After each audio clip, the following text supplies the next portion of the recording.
شق القمر ایک ایسا معجزہ تھا جس کی گواہی خود قرآن کریم میں دی گئی ہے، اور صحیح احادیث سے اس عظیم الشان معجزے کا ثبوت ملتا ہے۔ اس پر ایمان رکھنا ہر مسلمان کے لیے ضروری ہے۔ شب ابی طالب میں محصوری کے دن اسی طرح گزر رہے تھے۔ مقاطعہ کا دوسرا سال تھا اور حج کے دن تھے۔ آپ صلی اللہ علیہ وسلم بعض صحابہ کے ساتھ مینا میں تھے۔ آسمان پر بدر کامل تھا۔ ایسے میں کفار نے آپ صلی اللہ علیہ وسلم سے مطالبہ کیا کہ اگر آپ سچے نبی ہیں تو اس چاند کے 2 ٹکڑے کر کے دکھائیے۔ حضور صلی اللہ علیہ وسلم نے اللہ تعالیٰ سے اس مطالبہ کو پورا کرنے کی دعا فرمائی اور چاند کی طرف انگلی سے اشارہ کیا تو چاند کے 2 ٹکڑے ہو گئے، ایک کوہ ہیرا کے اوپر اور دوسرا اس کے دامن میں تھا۔ جب سب لوگوں نے صاف طور پر یہ معجزہ دیکھ لیا تو یہ دونوں ٹکڑے پھر آپس میں مل گئے۔ حضرت عبداللہ بن مسعود رضی اللہ تعالی عنہ سے روایت ہے کہ جس وقت چاند کے 2 ٹکڑے ہوئے تو ہم نبی کریم صلی اللہ علیہ وسلم کے ساتھ مینا کے میدان میں موجود تھے۔ آپ صلی اللہ علیہ وسلم نے فرمایا کہ لوگوں گواہ رہنا، اور چاند کا ایک ٹکڑا دوسرے سے الگ ہو کر پہاڑ کی طرف چلا گیا تھا۔ صحیح بخاری حدیث نمبر 3869۔ چاند کے 2 ٹکڑے ہونے کا یہ معجزہ بہت صاف تھا۔ قریش نے اسے بڑی وضاحت سے کافی دیر تک دیکھا اور آنکھ مل مل کر اور صاف کر کر کے دیکھا اور ششدر رہ گئے، لیکن پھر بھی ایمان نہیں لائے، بلکہ کہا کہ یہ تو چلتا ہوا جادو ہے، اور حقیقت یہ ہے کہ محمد صلی اللہ علیہ وسلم نے ہماری آنکھوں پر جادو کر دیا ہے۔ اس پر بحث و مباحثہ بھی کیا۔ کہنے والوں نے کہا کہ اگر محمد صلی اللہ علیہ وسلم نے تم پر جادو کیا ہے تو وہ سارے لوگوں پر تو جادو نہیں کر سکتے، باہر والوں کو آنے دو، دیکھو کیا خبر لے کر آئے ہیں۔ بعد میں کچھ لوگ سفر سے واپس آئے اور تصدیق کی کہ ہم نے چاند کو 2 ٹکڑے ہوتے ہوئے دیکھا ہے، لیکن پھر بھی کفار ایمان نہیں لائے اور اپنی ڈگر پر چلتے رہے۔ صحابہ کرام میں حضرت عبداللہ بن مسعود رضی اللہ تعالی عنہ، حضرت حذیفہ رضی اللہ تعالی عنہ اور حضرت جبیر بن مطعم رضی اللہ تعالی عنہ اس کے عینی شاہد ہیں۔ قرآن مجید میں سورہ قمر کی ابتدائی آیات میں شق القمر کا ذکر ہے۔ قیامت قریب آن پہنچی اور چاند شق ہو گیا، اور اگر کافر کوئی نشانی دیکھتے ہیں تو منہ پھیر لیتے ہیں اور کہتے ہیں کہ یہ ایک ہمیشہ کا جادو ہے۔ سورہ قمر 1-2۔ اس عظیم و شان معجزے پر سب سے بڑا اعتراض یہ کیا جاتا ہے کہ اگر ایسا ہوا بھی ہے تو اس کا مشاہدہ پوری دنیا میں ہونا چاہیے تھا اور تاریخ کی کتابوں میں اس کا تذکرہ ہونا چاہیے تھا۔ حالانکہ اس معجزے کے وقت کا اندازہ کیا جائے تو چاند کا پوری دنیا میں دیکھا جانا ناممکنات میں سے تھا، کیونکہ اس وقت چاند صرف عرب اور اس کے مشرقی ممالک میں نکلا ہوا تھا۔ پھر اس معجزے کا وقت بھی طویل نہ تھا، اور اس سے روایت کے مطابق کوئی دھماکہ یا تیز روشنی کا اخراج بھی نہیں ہوا، اور نہ ہی اس کے اثرات زمین پر کسی قسم کے پڑے۔ ظاہر ہے کہ یہ ایک متوقع معجزہ نہیں تھا کہ تمام دنیا کی نظریں چاند پر ہوتیں، اسی لیے یہ معجزہ صرف انہی لوگوں نے دیکھا جنہوں نے معجزے کا مطالبہ کیا تھا۔ تاہم ہندوستان کی مشہور مستند تاریخ فرشتہ مصنف محمد قاسم فرشتہ 1 ہجری میں اس کا ذکر موجود ہے، جو انہوں نے بحوالہ کتاب تحفہ مجاہدین میں لکھا ہے کہ مسلمانوں کی ایک جماعت عرب سے قدم گاہ حضرت آدم علیہ السلام کی زیارت کے لیے سران دیپ یعنی سری لنکا کو آتے ہوئے ساحل مالابار یعنی ہند پر اتری۔ ان بزرگوں نے وہاں کے راجہ چرامن پیرومل سے ملاقات کی اور معجزۂ شق القمر کا ذکر کیا۔ راجہ نے اپنے منجموں کو پرانے رجسٹرات کی جانچ پڑتال کا حکم دیا۔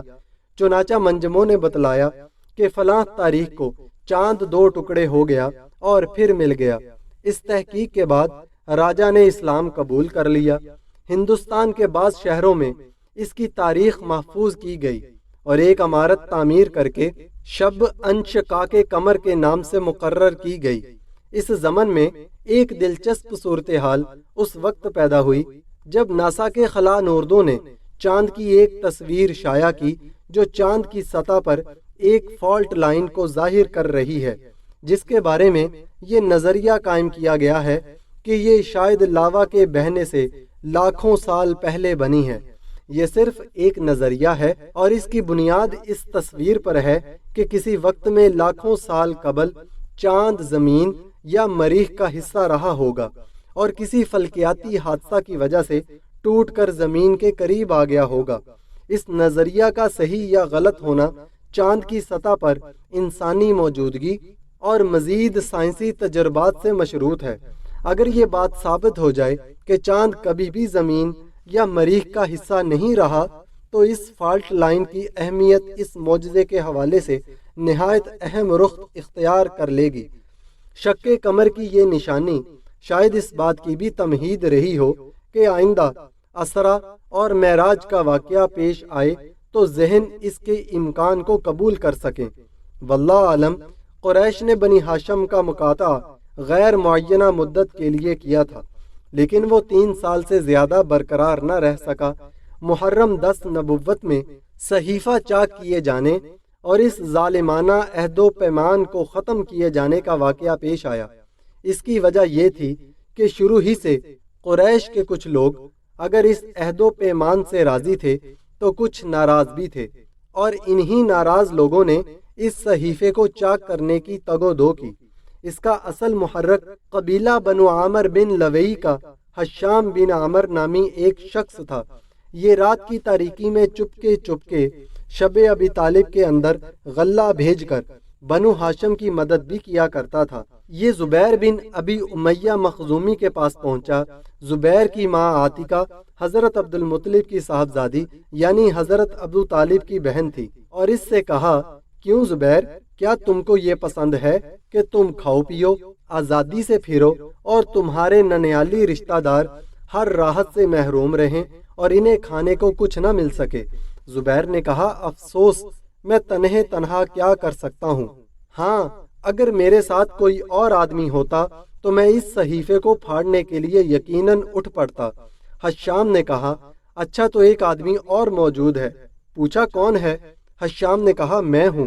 زبیر نے کہا، اچھا تو اب تیسرا آدمی تلاش کرو۔ اس پر حشام معتم بن عدی کے پاس گیا اور بنو ہاشم اور بنو مطلب سے، جو کہ عبد المناف کی اولاد تھے، مطعم کے قریبی نصیبی تعلق کا ذکر کر کے اسے ملامت کی کہ اس نے اس ظلم پر قریش کی ہم نوائی کیوں کر کی۔ یاد رہے کہ مطعم بن عبد المناف ہی کی نسل سے تھا۔ مطعم نے ساتھ دینے کا وعدہ کیا۔ اس کے بعد حشام بن عامر ابو البختری بن حشام کے پاس گیا اور اس سے بھی اسی طرح کی گفتگو کی جیسی زبیر اور مطعم سے کی تھی۔ اس نے کہا، بھلا کوئی اس کی تائید بھی کرنے والا ہے؟ حشام نے کہا، ہاں، زبیر بن ابی امیہ، مطعم بن عدی اور میں۔ یہ سن کر ابو البختری نے بھی ساتھ دینے کی حامی بھر لی۔ اس کے بعد حشام زما بن اسبد بن مطلب بن اسد کے پاس گیا اور اس سے گفتگو کرتے ہوئے بنو ہاشم کی قرابت اور ان کے حقوق یاد دلائے۔ اس نے کہا، بھلا جس کام کے لیے مجھے بلا رہے ہو اس سے کوئی اور بھی متفق ہے؟ حشام نے اسبات سے جواب دیا اور سب کے نام بتلائے۔ اس کے بعد ان لوگوں نے حجون کے پاس جمع ہو کر آپس میں یہ عہد و پیمان کیا کہ صحیفہ چاک کرنا ہے۔ زبیر نے کہا، میں ابتدا کروں گا، یعنی سب سے پہلے میں ہی زبان کھولوں گا۔ صبح ہوئی تو سب لوگ حسب معمول اپنی اپنی محفلوں میں پہنچے۔ زبیر بھی ایک جوڑا زیب تن کیے ہوئے پہنچا۔ پہلے بیت اللہ کے ساتھ چکر لگائے، پھر لوگوں سے مخاطب ہو کر بولا، کیا ہم کھانا کھائیں، کپڑے پہنے اور بنو ہاشم تباہ و برباد ہوں؟ نہ ان کے ہاتھ کچھ بیچا جائے، نہ ان سے کچھ خریدا جائے۔